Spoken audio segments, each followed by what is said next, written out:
السلام عليكم ورحمة الله وبركاته. وولكن محمد علي دقنا مقالة أوضنصة كان هو القلا إسبيتال كأوضنصة خيبتي سقلين كورناها إحنا قدوميها مساعد كيقرأ أوضنصة كيالو ولا ليال أرنكا يقول كلي في كليب كان إن ما تصود وحويان سؤال بارونتي دور جري وصل نقطتين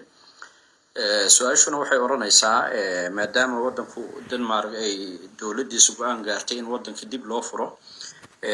tartiibna dib loogu furo waa maxay sababta ka dambeysay in iskuulaadkii lagu bilaabo in la furo iskuulaadkii khaasatan galaasyadii hoose baanhawgi iyo wogistoonkii ayadoo wali la ogyahay in goobihii shaqooyinkana ay wali ay xiran yihiin kuwii dawliga ahaa iyo kuwii private ka ahaa runtii waa su'aal muhiim ah jawaabteedana ay mudan tahay inay dadku wada fahamsan yihiin waa si waadixinaya waan si cadeynaya walaalayaal waxa weeyaan cudurkan coronavirus marka la dagaalamayo dhowr nooc oo loo wajaha oo loola dagaalamo ayaa jirto tusaale kale nooc waxa weeyaan in cudurkii oo dhan wadanka laga suuliyo oo wadanka laga saaro noocaas oo cudurka ah in wadanka dhan laga saaro tusaale kale waa nooca ay dooratay wadankan Jarmalka waana nooca ay hay'adan caafimaadka UN-ka WHO-ga waa nooca ay wadamada adduunka ay kula taliso noocaasi wuxuu oranayaa cudurka cidii cudurka qabtana insulation hal geliyo dadka caafimaadka qabtana goonaha looga sooco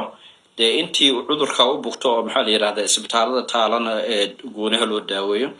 ilaa aakhirka uu wadanka noqdo meel aan cudurkaas ama viruskaas aan laga helin oo wadanka dhan ka suulo noocaas waa nooci koowaad oo maxaan ku raahdaa cudurka loola dagaalamo nooc labaad ayaa jirto oo cudurkan loo yareeyo ama loola dagaalamo noocaasna waxa weeyaan cudurkii iyo dadkii noocma in la isku fasaxo in la isbaro cudurkii dadkii in la isbaro ay isdhexgalaan oo dad badan ay cudurka lagu daayo maxaan ku raahdaa dad badan cudurku ku dhaco marka noocaas waxa weeyaan ama ujeedada ka dambaysa waxa weeyaan dad badan iyo cudurka marka la isku fasaxo dad badan buu cudurku ku dhacayaa aad u fara badan dadkaana maadaama cudurku guud ahaan asal la dhaho dadku u dhimanayso percentage ahaan waa tiro yar 3% wax ka yar maadaama la dhaho dadku u dhimanayo marka laga reebo dadka waa yeelka ama cudurrada kale oo maxaan ku raahdaa chronic disease leh marka groupka laga reebo waxa la dhahaa dad yar baa cudurka u dhinto marka sidaas aawadeed cudurkii dadkii waa la iskaga dhaxbaxaya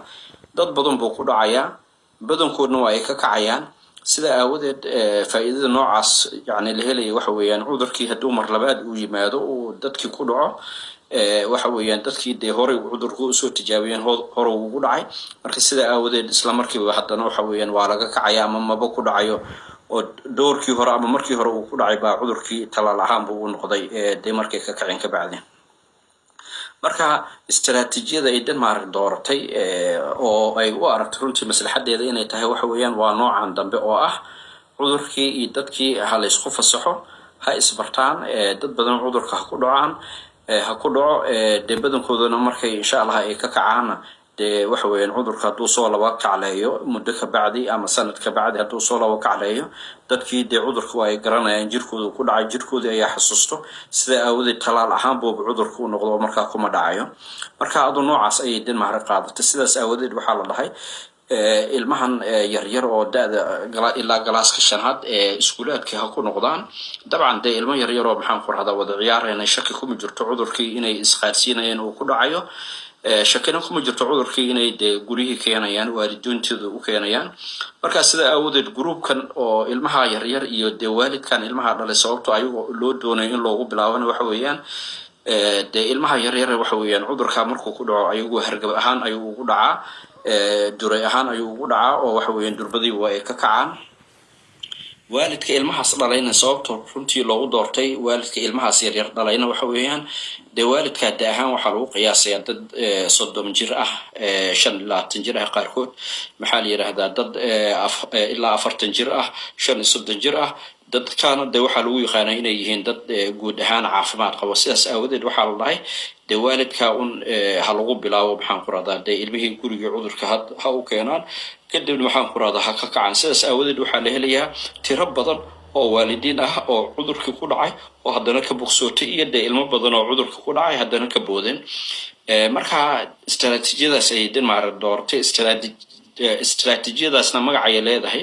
waxaa la dhahaa waa folk immunity Danish waxay dhaheen waxaan doonaynaa inaan gaarno folk immunity oo laga wado dad badan idoo cudurku ku dhaco ilaa 60% dadka wadankan ku nool inuu ku dhaco taasoo dee u dhigantay ilaa qiyaas 2 milyan iyo bar wax ka badan inuu cudurkan ku dhaco dee badankoodan hadhow ay maxaan ku raacdaa ka kacaan sida aawadeedna ay noocma uu dee cudurkeed talaal u noqdo wadankii mustaqbalka hadii cudur mar labaad ku dhaco ay dee durbadayba uga boodaan dhinaca kale istaraatiijiyadan la doortayna waxa weeyaan un maxaa la yiraahdaa un qaab yaro qaab khasaare ahna waa ay leedahay khasaarada ay leedahayna waxa weeyaan dadkaas badan maadaama cudurkii lagu fasaxayo waxaa jiri doonto dad uu dee cudurkan markaa galaafan doona ayaa jirto sidaas aawadeed risaalada ama message-kan doonayo inaan dadka gaarsiiyo waxa weeyaan fariintan doonayo dadka inaan gaarsiiyo waxa weeyaan walaalayaal waxaa dhici doonto ilmihiina aad dhasheen in dee qaar badan cudurkan uu ku dhici doono gurihiina nii keeni doono ka waalid ahaana uu dee cudurkan uu nii soo gaari saameyn doono ayaa runtii dhici doonto qaar badan sidaas aawadeed waxaa muhiim ah iskuulaadka marka dib loo furo iyo xanaanooyinkii wax walba markii dib loo furo waxaa muhiim ah taxadarkiina inaad qaadataan taxadarka aad hadda wadaan inaad si laba jibaartaan ka waalid ahaan aad runtii gooni iskugu sii yani isku ilaalisaan de haddii xanuunyaal kale uu jiro oo maxaan ku raahdaa ama waalidku uu de maxaa la yiraahdaa waalid xoogaa daadiis iska yar weyn ay noqoto ama maxaa la yiraahdaa waalid xanuunyaal kala qabo sida sokorta dhiig karka ama de maxaan ku raahdaa neefta waxyaalaha soo kale haddii ay jiraan de waalidkaas wuxuu ku sii khasban yahay ayagu waa ku ila dhahay hay si ilaaliyaan gooni inay isku sii ilaaliyaan gurigana haddii ay joogaan tusaale kala dad waaweyn oo waayeelo oo ama awoowayaal ama ayeeyoon ay dad joogaan dadkaasna waxa weeyaan xanaano gooni ah iyo taxadar gooni ay u sii baahan yihiin oo in aad loo sii ilaaliyo marka fariintan doonaya waxa weeyaan inaan gudbiyo walaalayaal ujeedada arrinkan ka dambeeyay waa sidaas de taxadarkiina hala qaato hala sii laba jibaaro de qof walbana waxa weeyaan waxyaalaha ugu muhiimsan waxa ka sii ah qof walba inuu jirkiisa difaaciisana iska sii adkaysto oo sidaas aawadeed hadduu de qofku ahaa qof sigaar hore u sii cabi jiray inuu iska joojiyo qof bilwad lahaan hadduu yahay inuu iska sii joojiyo maxaa la yiraahdaa dhinaca kalena de cunto tayo leh oo caafimaad qabto nafaqo ah qof walba inuu cuno vitaminaadkii vitamin C la sii qaato de guud ahaan taxadarkii in la sameeyo wixii talooyin ay de hay'adaha caafimaadkan ay soo jeedeen mar walbana in la qaato la sii laba jibaaro marka fariintan doonaya inaan niisu gudbiyo waa fariintaas waana mahadsantiin barakallahu fiikum